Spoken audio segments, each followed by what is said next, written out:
Okay, good morning everyone. Welcome to Thursday. Quick reminder that of course we'll do a quiz tomorrow, and so in the usual style, I'll do the online people first at 10:05. Good morning. And I will do the, we'll do the written in class one at 11:05, okay?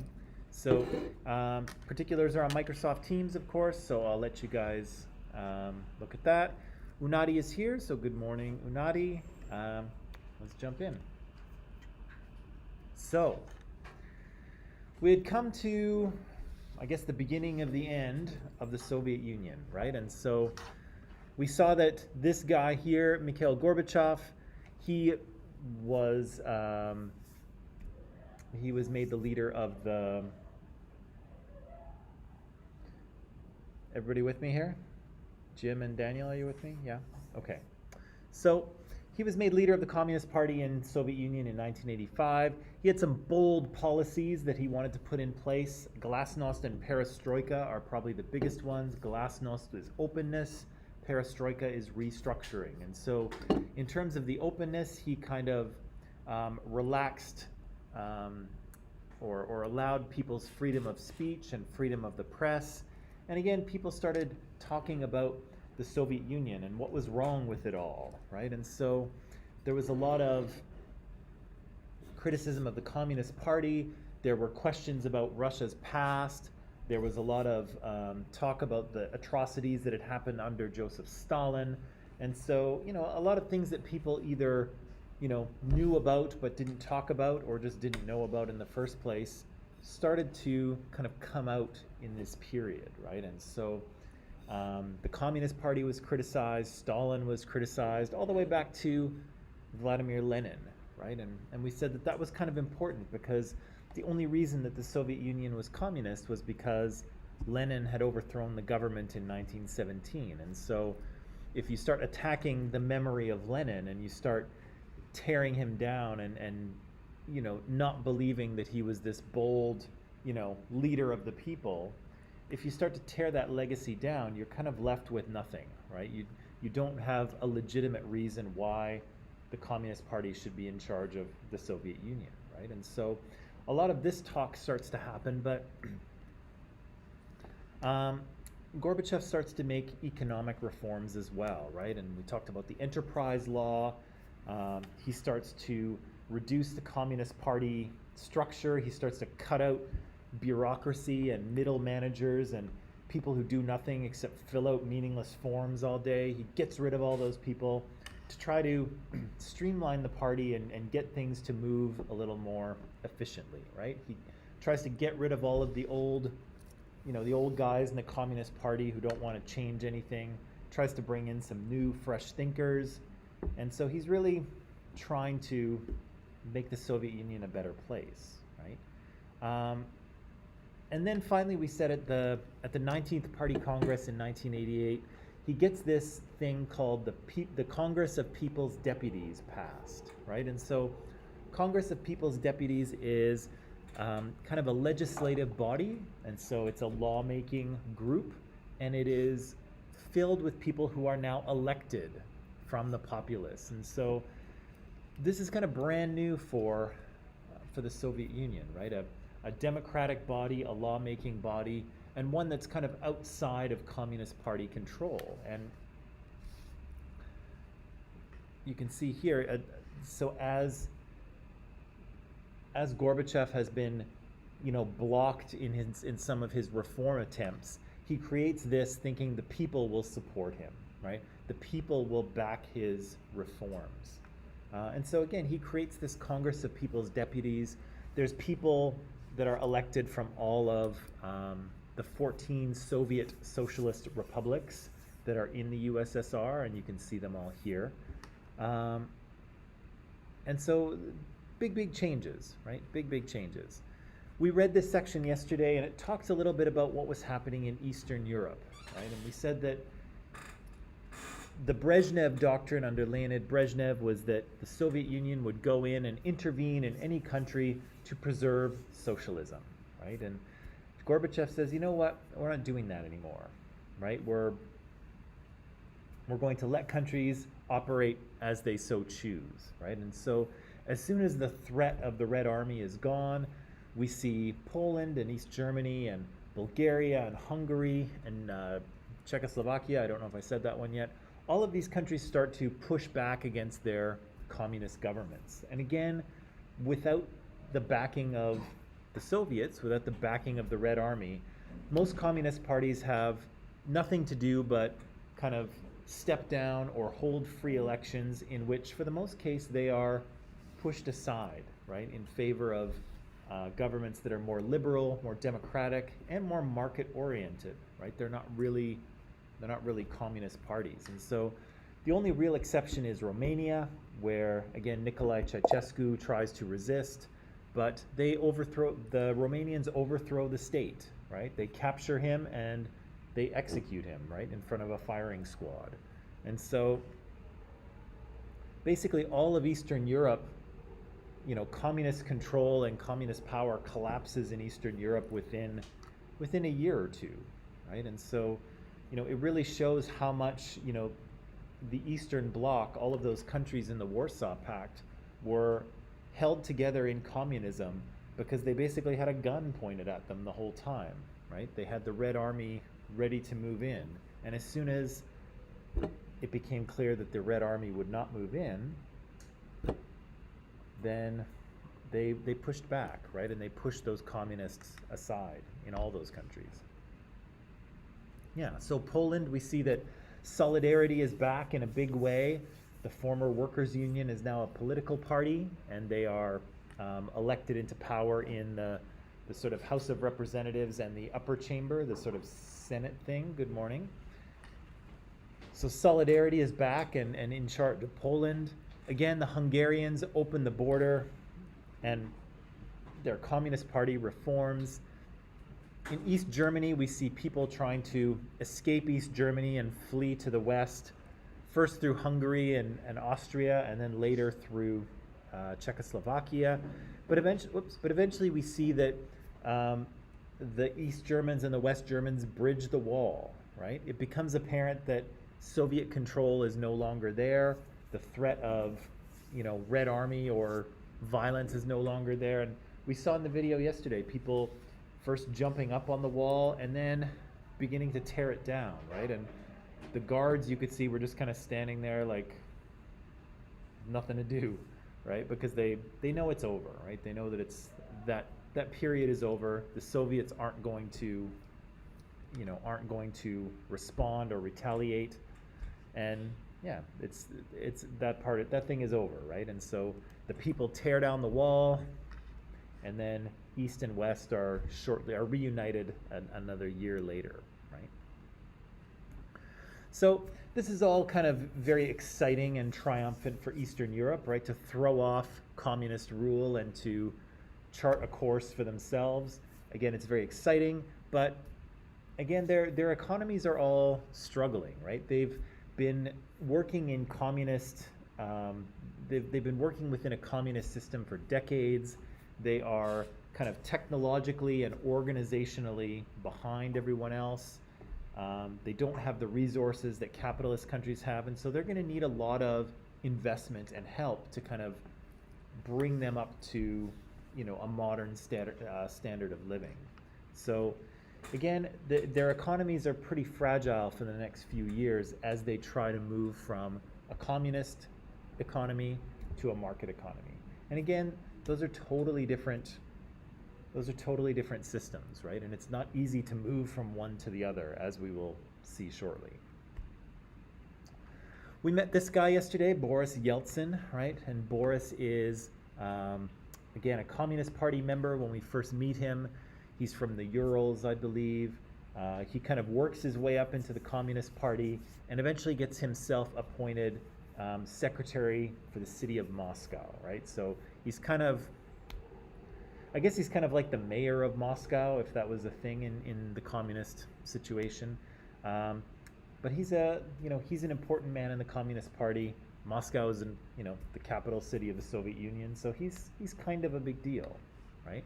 But as we'll see, as time goes on, he's going to become less happy with communism, and he's going to become more and more reform-minded. And he's going to push Gorbachev to make economic and political changes faster and faster, right? And we said Gorbachev, unfortunately, was caught in the middle, right? There was people on his right side who were telling him to slow down, stop making all these changes, you're going to destroy the country. And then you had people on the left like Boris Yeltsin who were saying, you've really got to do these changes faster and make more changes, otherwise you'll destroy the country. And so he was kind of fighting both sides, unfortunately, Mr. Gorbachev was. So, before we get into this, I would just like you to read these 2 pages. And so you'll see them in Microsoft Teams. You may have read a little bit of them yesterday, or you might not have gotten to it, I don't know. But just read these 2 pages, and then what I would like from you is just a description of how this thing comes to an end, okay? Because, again, the Soviet Union is going to end in a very kind of rapid fashion. But so I'll let you read, and then, pardon me, and then we'll talk, okay?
Doesn't say it enough for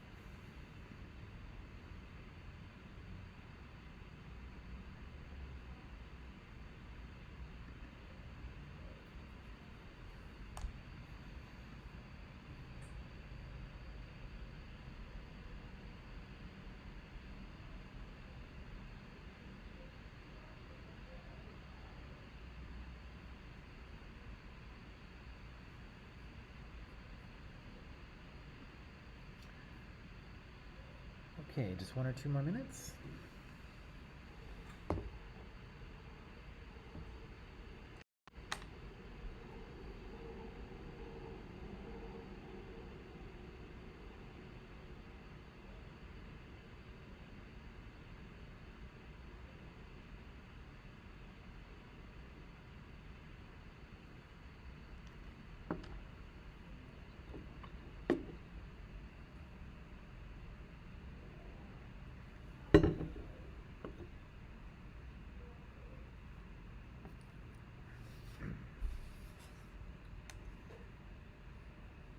Okie dokie. So, I made a little mistake. Obviously, the end of the Soviet Union is not described in there. It really just sets the stage, right, between the forces on the left, the forces on the right. The idea that Gorbachev's reforms aren't really going very well economically within the country. But of course, on the international stage, he was kind of a celebrity, right? He was kind of a hero, the Soviet leader who, ended the Cold War and made friends with the United States, won a Nobel Peace Prize, right? Huge stuff going on for Gorbachev internationally. But at home, he's engaged in kind of a battle for his political life, but also trying to, move the nation forward but his reforms are not working, right? So fortunately, even though that section of the text doesn't explain the story to us, the video that I'm about to show you will, okay? So yesterday we watched kind of the first piece of it. And so what I would like to do is today watch the second piece. And so for online people, you'll see that there's a video, and there was a problem with the video yesterday, so I re-uploaded it. And so for online people, if you go to Microsoft Teams and you go to Files, you'll see that the video is now called End of the Cold War Documentary. Let's call this End of the oops.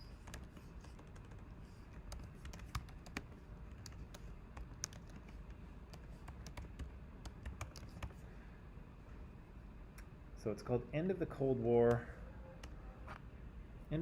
Documentary. And so the video, there's 4 parts to it like I described yesterday, and there's about a 5-second pause between each break. And so if you'll scroll ahead, you should be able to find the second part of the video. And I'll just give you some help here. I'll give you some help because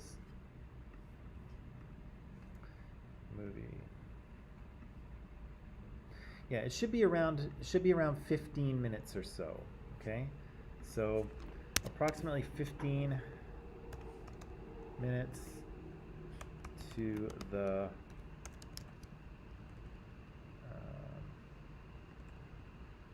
yeah. So it's starting at about 15 minutes and moving forward. So online people, what I'll ask you to do is to watch that second part of the video. So again, open the video file and jump ahead to about 15 minutes. And then we will watch the second part and then just come back here and talk about what we've seen, okay? So online people, I'll turn you loose to do that, and we'll see you in just a bit, okay?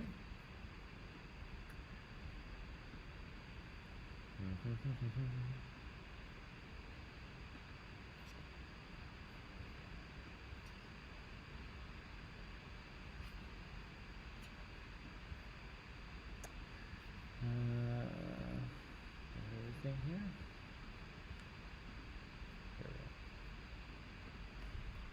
Okay, so here we go, guys. We had just been introduced to Boris Yeltsin, and here he is. Getting things done, for being a good administrator, but also for cultivating good relations with the population, for having the common touch. It's exactly what Gorbachev wanted in terms of boosting his own support. But when Yeltsin came to Moscow, he very rapidly started using populist appeals against the bureaucracy, even against the Communist Party, to build up his personal image. This was regarded as desperately worrying by the Communist Party in general, but ultimately by Gorbachev himself, and they kicked him out. Gorbachev demoted Yeltsin to Deputy Construction Minister.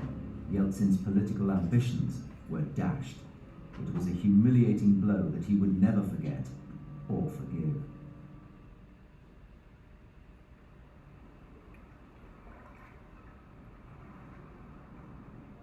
Perestroika was put to the test in the summer of 1988. Gorbachev called an unscheduled party conference. The normal policy-making body of the Soviet Communist Party was a Congress, which took place every 5 years, and then in between you had the Central Committee meeting maybe twice a year. He decided that the Congress, which he'd held in '86, hadn't done the job, and he wanted something new. So delegates were stunned when he came up with the idea of forming a new kind of Soviet parliament. It would be called the Congress of People's Deputies, and the major change was that 2/3 of the seats would be freely elected. There'd be contested elections. Previous elections, of course, in the Soviet system were really artificial. And that was really the moment at which the revolution from above turned into the revolution from below. Suddenly, a license had been given for the Soviet public to really become politically engaged for the first time for 60 years. The streets were filled with the unfamiliar buzz of political campaigning. In March 1989, the people chose representatives for the Congress of People's Deputies.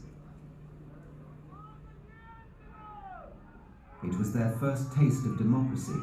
Russia and the other republics sent their most outspoken critics of the Soviet system into the national government.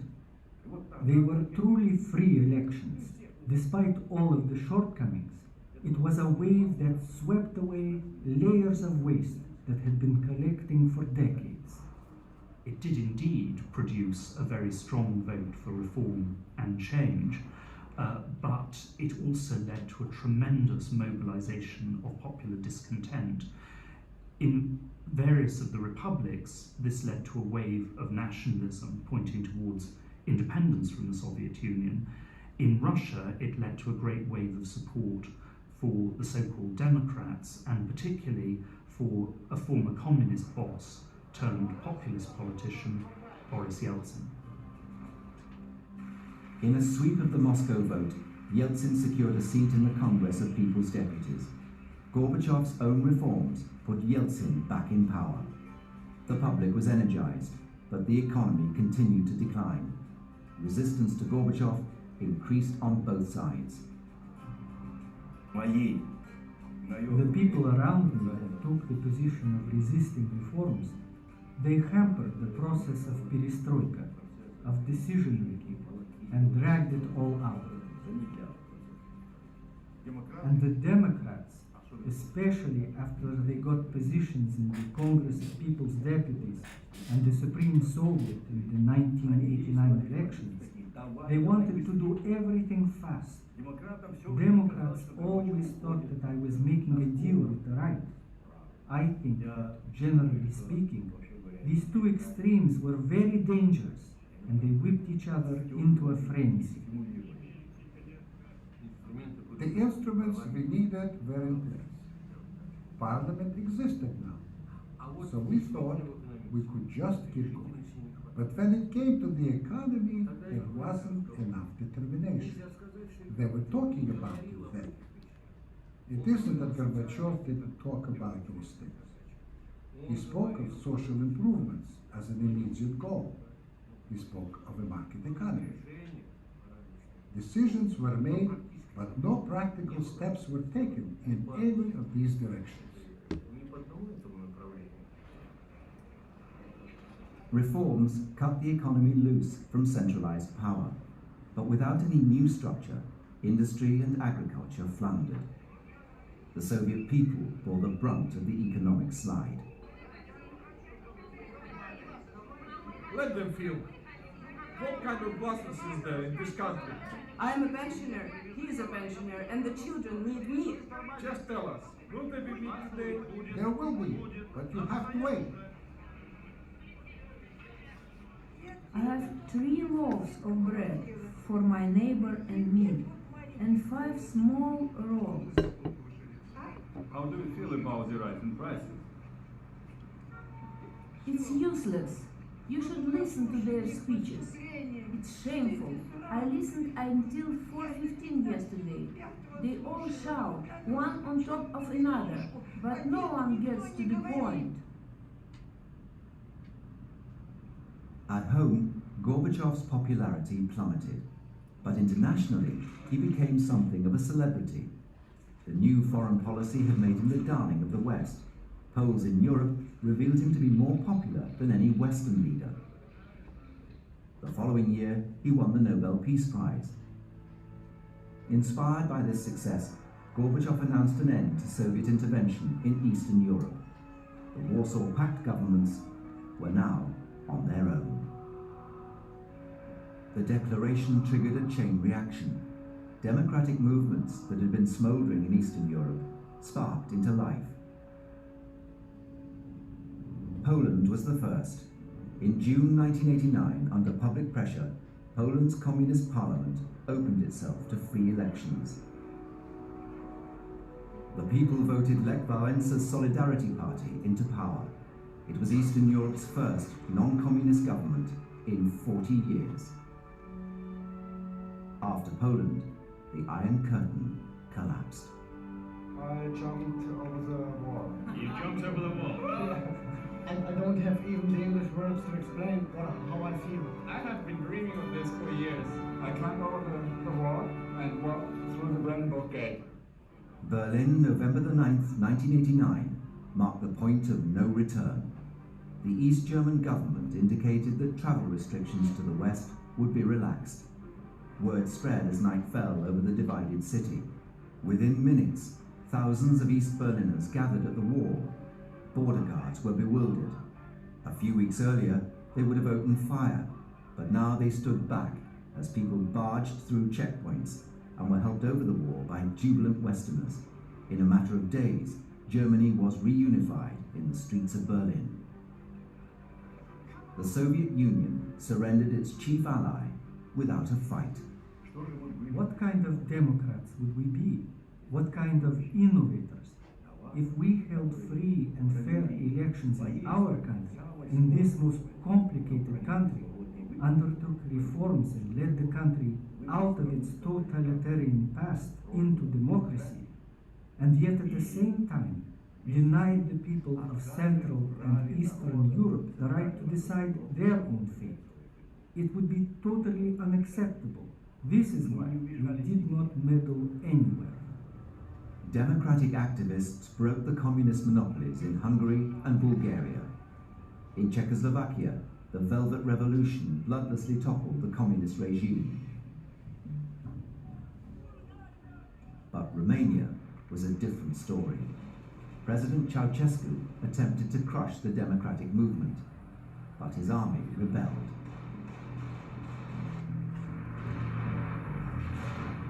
The single bloody revolution of 1989 ended on Christmas Day with the execution of Ceausescu and his wife. I think Gorbachev felt that if there was reform in Eastern Europe, it would be the communist parties that would lead the reform, that they would reform themselves and turn themselves into some kind of social democratic parties.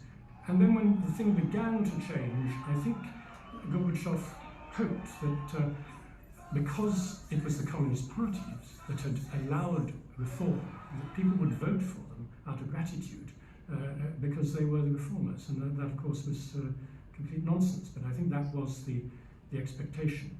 By the end of the year, the communist Eastern Bloc was gone. Gorbachev tried to maintain an alliance, but it was clear that the Warsaw Pact was an obsolete relic of the Cold War. In the West, Gorbachev was a hero of democracy, but among conservative communists at home, he was the radical who lost Eastern Europe. They had cause to worry. The same nationalist forces that brought down the Iron Curtain were stirring in the very heart of the Soviet Union. Comrade Mikhail Sergeyevich is elected president of the Supreme Soviet. On March the 15th, 1990, Gorbachev was elected to the new office of the presidency. Is he drinking milk? Is he sitting there in like the Soviet is that a glass of milk? I think it's lemonade. You think it's lemonade? Well, even if it is, like, who sits there and drinks a glass of milk or lemonade in the government, like? Well, it's better than not drinking milk than like makeup or something. Well, yeah. Don't you think that's a little weird? Like sometimes people have a glass of water there, you know, just because they're speaking and they need to wet their throat, but a glass of milk? He likes his milk. Yes, he does. Gorbachev likes his nice cold glass of milk. Of the presidency. He entrusted this decision to the Congress of People's Deputies, but not to the Soviet public as a whole. Democrats began to push for a multi-party system. They pressurized Gorbachev to repeal Article 6, the law which guaranteed Communist Party rule. The new president yielded.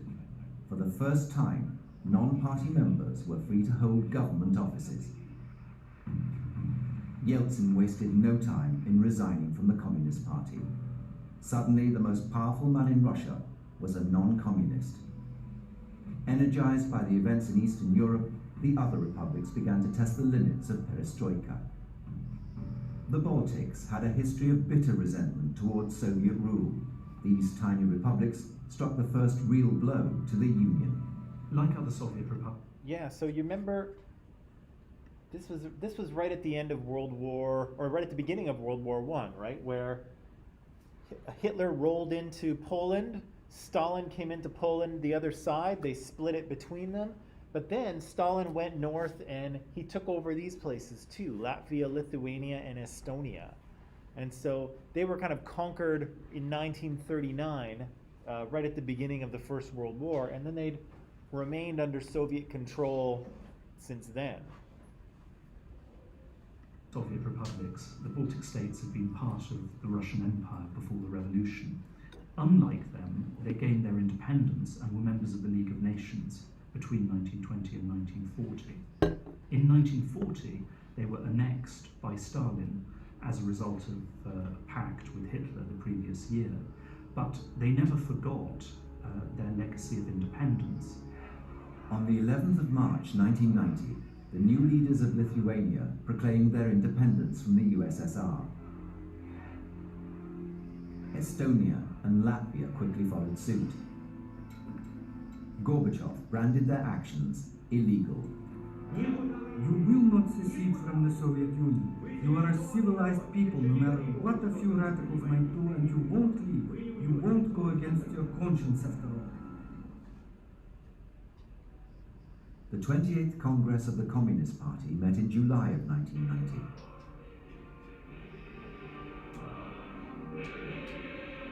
The atmosphere was fervently patriotic, but this was to be their last Congress. With the economy in freefall and the Baltics seceding, Gorbachev retreated to a more conservative stance.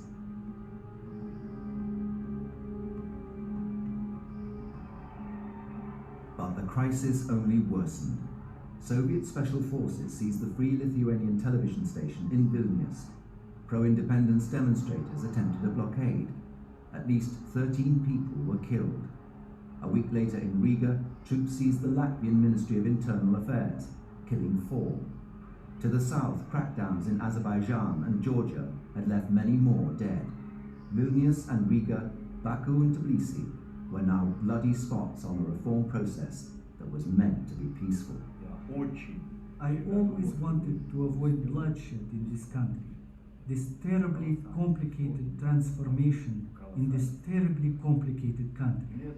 And I think we managed to do so, although there was Tbilisi and Baku and Vilnius. But we prevented a civil war. I don't know what would have happened to our country and to Europe if that had occurred. I don't think Gorbachev approved in advance of that action, and he was very concerned about what it meant. In fact, he went into virtual seclusion for over a week. He was almost in a kind of depression, I think. Simultaneously, Yeltsin had one of his finest moments, because Yeltsin issued a statement saying that no Russian troops should take orders to do anything which would be illegal or criminal.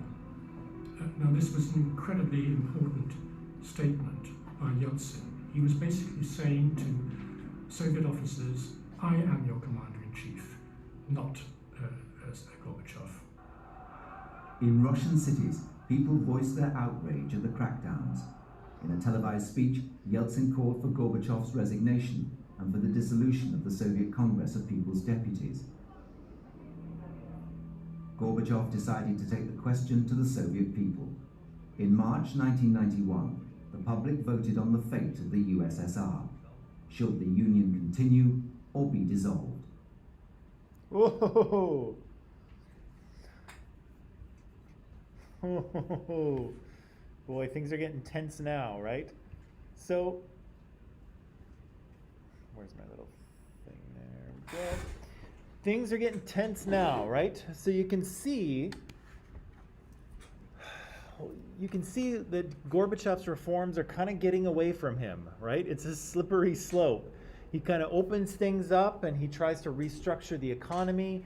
He creates this Congress of People's Deputies, but again, there's this push for reform, right? And freedom and democracy, right? And again, as soon as the threat of violence is removed, the people move forward, right? And so you can see here that,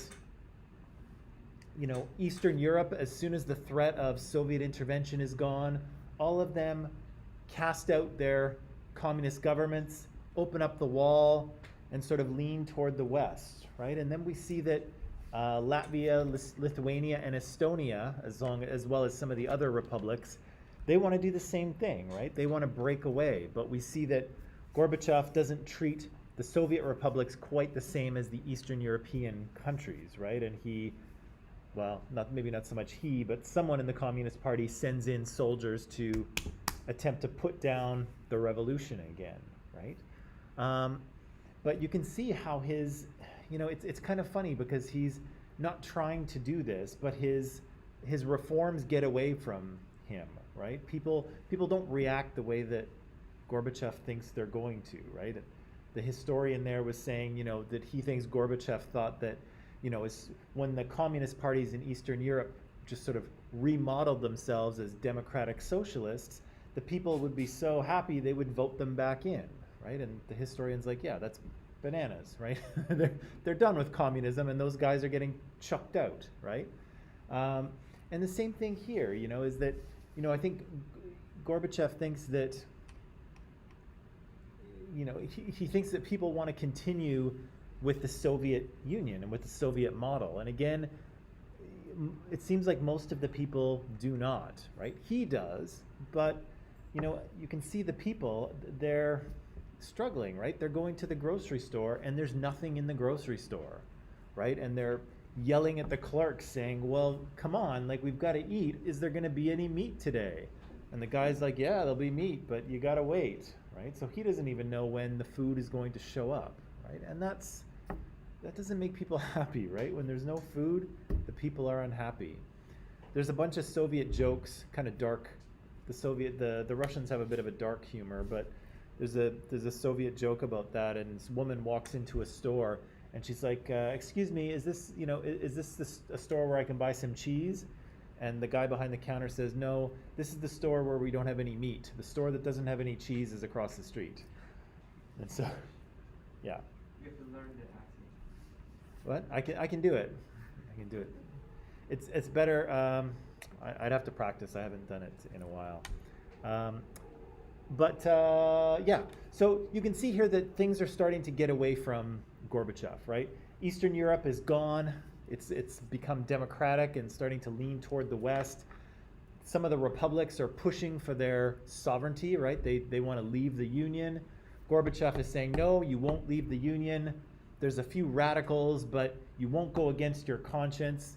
And again, that seems to be nonsense too, because I think it's Latvia who votes 90% in favor of leaving the Soviet Union, right? So it's not just a few radicals, it's basically the entire country wants out, right? And he's trying to say, oh no, it's just a few, but it's not just a few.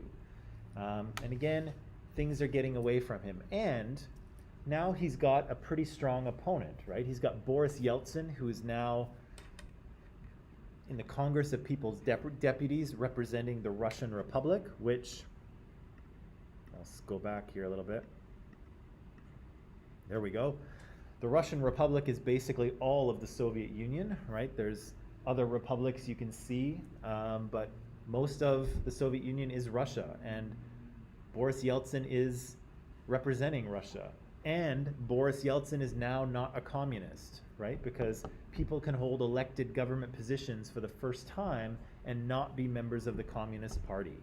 And so Boris Yeltsin, a former communist, resigns his membership in the Communist Party, and now we have basically the leader of the Russian Republic, not a communist, right? And so, again, these kind of changes that Gorbachev makes take on a life of their own, and they get out of his control, and he's unable to kind of stop this slide, right?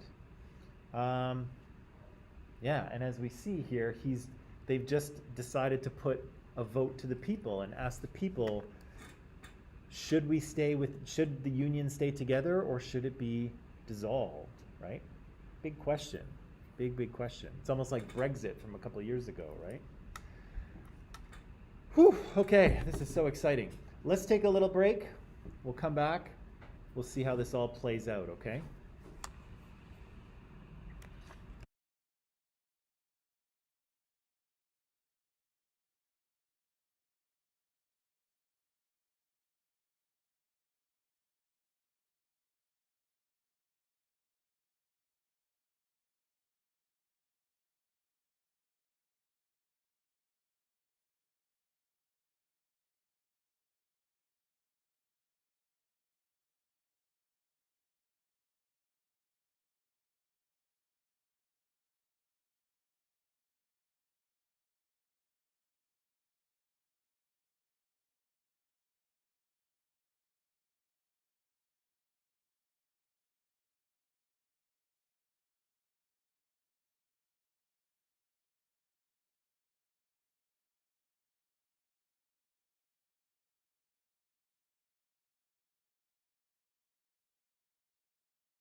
Okay, and we're back. So, as you could see here, Gorbachev's reforms are kind of getting out of his control, right? One of the things that he wants to fix is the economy, and again, the economy is still stuck. There's still food shortages, and people are unhappy. And his political reforms, all they've really done is kind of let loose a wave of people's frustration and anger and discontent with the Soviet system, right? And so first it's Eastern Europe that kind of where communism collapses. Then it's some of the republics that are pushing for sovereignty, right? They don't want to be part of the Soviet Union anymore. And Gorbachev is trying to, manage all these things. And the documentary talks about him taking a more conservative stance, right? So he starts off in the early 80s, mid 80s, I guess, as much more kind of liberal, right, and much more reform-minded. But then as his reforms either don't work or get out of his control, you can see him trying to hit the brakes, right? He's like, oh, this is getting out of control. We need to slow everything down. But unfortunately for him, it is too late, right? He's set loose a Pandora's box of forces that now he will not be able to control, right? So let's go back. For online people, we'll watch the third section. So if you scroll ahead, that should be at about 30 minutes or so. We'll watch the third section, then we'll come back here and talk about it, okay? So online people, go watch the third section, then come back. And we will do the same.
Yeah, so as you can see here, things continue to get a little out of Gorbachev's control, right? After a failed coup attempt by some Communist Party members, Boris Yeltsin has a big moment, right? He's able to, the members of the Communist Party that try to overthrow the state, they keep Gorbachev at his summer home, right? They kind of take him hostage and make sure he can't interfere, but they manage not to grab Yeltsin. And I think Yeltsin was out of the country at the time as well, but I think he managed to get back, shows up there, stands on a tank, gives a speech, right? Rallies the people against these guys trying to overthrow the state, and has a big moment, right? And after that, we see Yeltsin suspend the activities of the Communist Party, which is insane, right? Not insane, but it's quite a turn of events, right?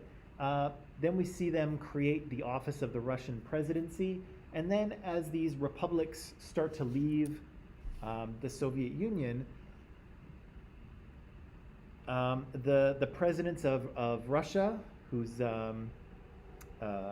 Boris Yeltsin, the president of Belarus, and the president of Ukraine, those guys sneak away for the weekend, and they sign on to the Commonwealth of Independent States, right? So they basically leave the Soviet Union and create their own little mini union. And so, like I mentioned, Gorbachev is kind of stuck, right? He comes to work Monday morning only to find out that there are no republics in his union of Soviet socialist republics, right? He's, as they say, he's the president of a country that doesn't exist anymore, which is again kind of sad, I think, right? Because he's worked very hard to preserve the union and to make changes. The changes he made either, didn't help the economy, or they just set loose this liberalization and,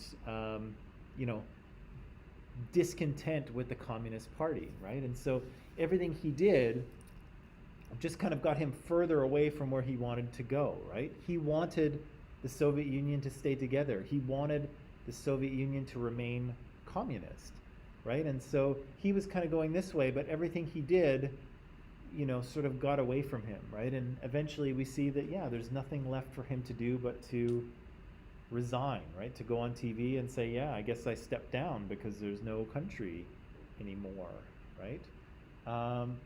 And so it's kind of a strange end, and really a rapid end to the Soviet Union, right? A lot of these things happen really in the space of 2 years or so, right? When we talk about the countries in Eastern Europe that kind of throw off their communist governments, the sort of unrest in Latvia and Lithuania and Estonia, and then the sort of rise of Boris Yeltsin, and all of that stuff really happens within a couple of years.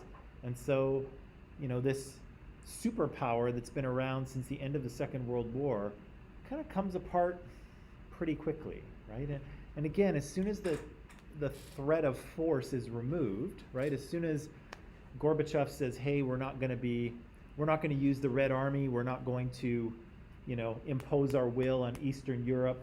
As soon as he kind of makes that clear, kind of all heck breaks loose, right? And suddenly people are pushing for more independence, more democracy, more market economy reforms, all of these things, right? And so Gorbachev is kind of, he's kind of left in the dust, right? He's, even though he was very reform-minded, he still represents the old way, right? And people wanted something new. They saw it in Boris Yeltsin, among other leaders, and they got there, right? But as we'll find out, it's going to be a bit of a rocky transition for them, because even when the Soviet Union is over and the Russian Federation is kind of an independent country with Boris Yeltsin as president, they still have all the same problems, right? The economy has not been fixed. They're still technologically kind of behind.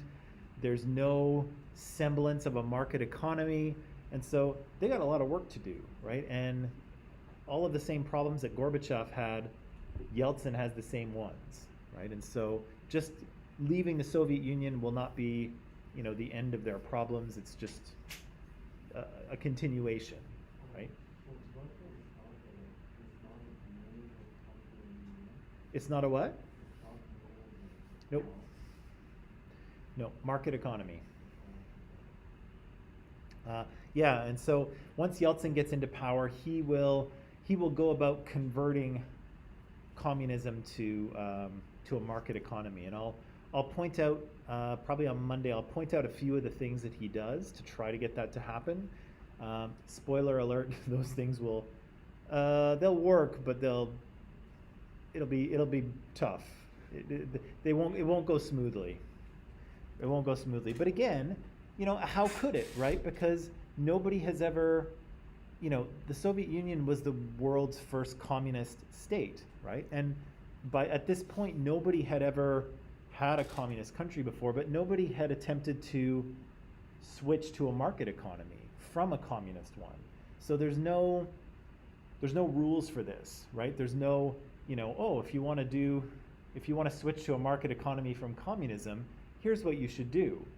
Nobody knows how to do that, right? So Yeltsin and his advisors are trying to kind of figure it out as they go, how to make one economy into another one.